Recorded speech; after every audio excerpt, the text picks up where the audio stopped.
Hello, and welcome to... Grave Review. That's retarded. You're retarded.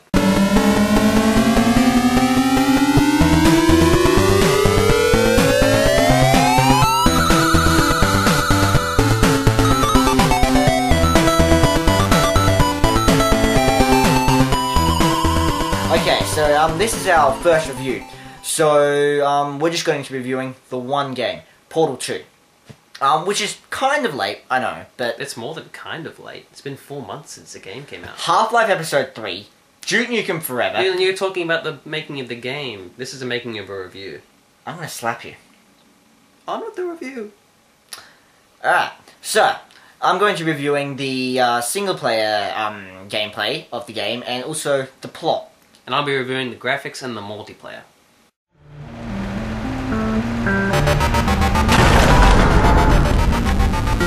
Good news! That is not a docking station. So there's one mystery solved. I'm going to attempt a manual override on this wall. Could get a bit technical. Hold on. Almost there. Remember, you're looking for a gun that makes holes. Not bullet holes, but don't worry, you'll figure it out. Seriously, do hold on this time.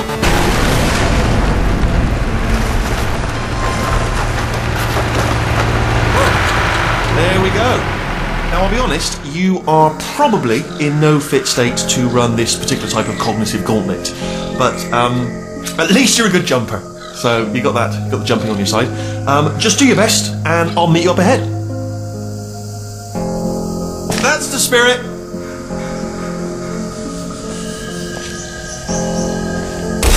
Plot of Portal 2. It's set 9 days after the events of Portal 1, apparently. And there's a comic which online which you can read, which sort of fills in a little bit between Portal 1 to explain how Chell, the main character, gets there. And the plot in Portal 2, to me it's a lot more involved than Portal 1, which I like. There's more characters. Wheatley is basically the other major one, aside from GLaDOS. You heard him during that little intro. And he's funny. Like, as you play the game, you grow to like him, just because he's hilarious and he's an idiot. Escape pod. It's moving up. Okay, no, don't worry, I've got it. This should slow it down. No, makes it go faster. Overall, the characters have more depth, especially GLaDOS. You learn a lot more about her origins, it just adds more depth to the characters of the character of the first game, which, again, I like. The pacing of the game is also quite good for most of it. It's mostly fast-paced, and generally you're just playing through it, and it doesn't feel like the speed's off or anything. It doesn't feel like you're speeding through things, but at the same time, most of the time, it's fun and you're not waiting for anything to happen. I say most of the time because there's 2 points in the game where you're told, something's going to happen after you complete blah amount of test chambers. And like for those points, it's up until those points it just gets a little bit irritating because you're sort of like, oh, I have to work towards this, which I think does make just for those points bits you're just sort of like, I just want to get over with. So the plot can feel a little bit slow, but aside from that, it's almost always good. It's always good, really. It's fast-paced, it's funny, it keeps that same sort of Valve-type humor, basically throughout the whole game, and there's little jokes and things that make you laugh, and just overall, it's a really good, funny, fast-paced plot. So overall, I'd give just the plot out of 10, I'd give that a 9.5 out of 10, because, like I said, almost everything is good. There's just that problem with sometimes that pacing, because they sort of say, complete this many it's basically a complete this many test chambers to get to the next plot point. But other than that, it's basically perfect. Okay, so that covers the plot, but what about the gameplay? I mean, how does that relate to the first game? The gameplay of Portal 2, when it comes down to it, is basically the same as the amazing gameplay of the first game, Portals. So, yeah, and it keeps that same thing, but at the same time, it adds a lot more puzzle solving, more elements to that sort of puzzle solving. You know, it adds a lot of things. The laser, which you use to hit switches. The 3 types of goo, which can be used in different ways. You know, you've got blue gel to bounce on things, orange gel to run faster, and white gel, which is apparently moon dust, but it looks really disturbing.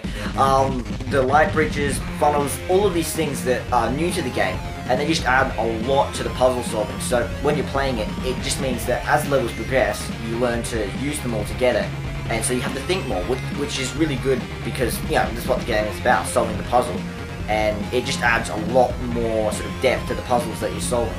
But at the same time, the game introduces the elements to you really well. It's not sort of boring in that it's slow, but at the same time, it doesn't throw everything at you and just expect you to learn it. In my opinion, it does it at a rate that it feels natural. There's never sort of a point where you're sort of, yeah, I know how to do this, I've learned this from the last 3 chambers. But at the same time, it's just like, wait, what the fuck am I doing? Yeah, nothing is ever like that. And I think it's done really well, and the new elements do add a lot more to the game, and they just make it a lot more fun and just improve on the original.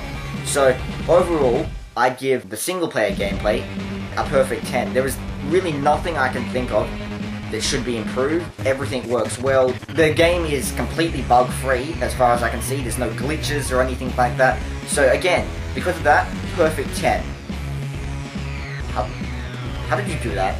Okay. Almost no bugs or glitches. 9.5 because there are some glitches that you can do in the game. But aside from that, it's great.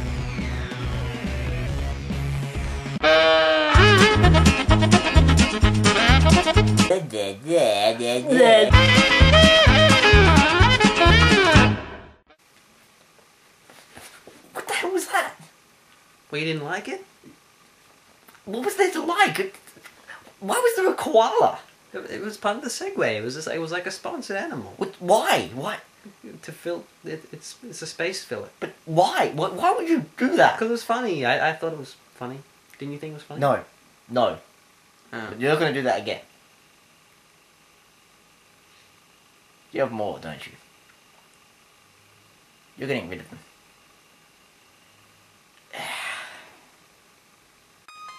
Moving on to the cooperative gameplay side of things. Take everything we've told you about the single player and apply it with 2 people playing. Of course, you're spending a lot more time killing your partner and dicking around with lasers.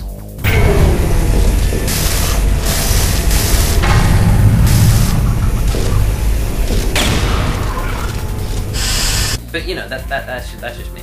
Yeah, you asked. We had some fun. I don't want to talk about it.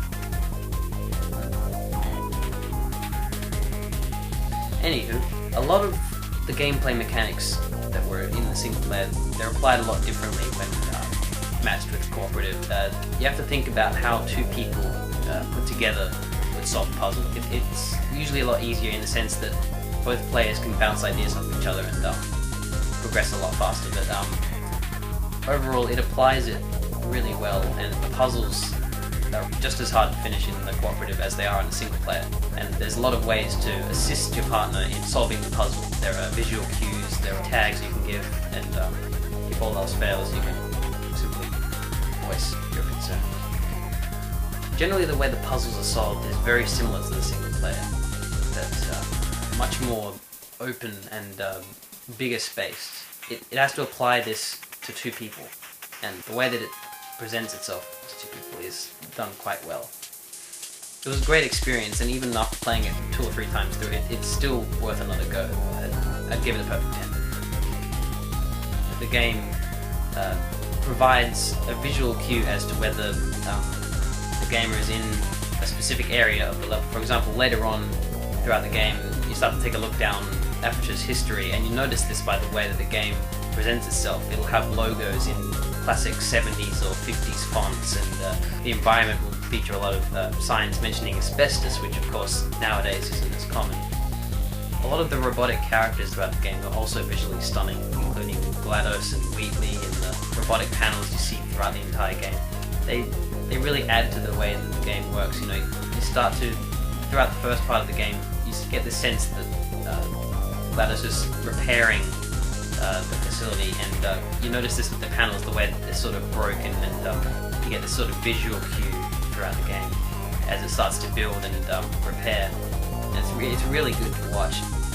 Compared with the other big games coming out this year, it really gives a good competition. And, overall, I give it 9.5 out of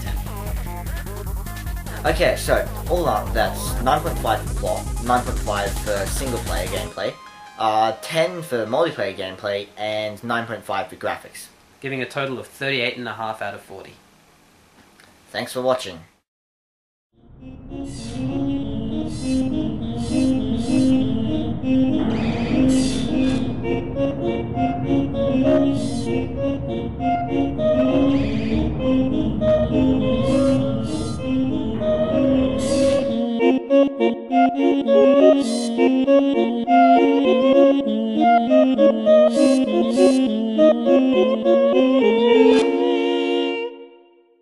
Tell you what, let's give your parents a call right now.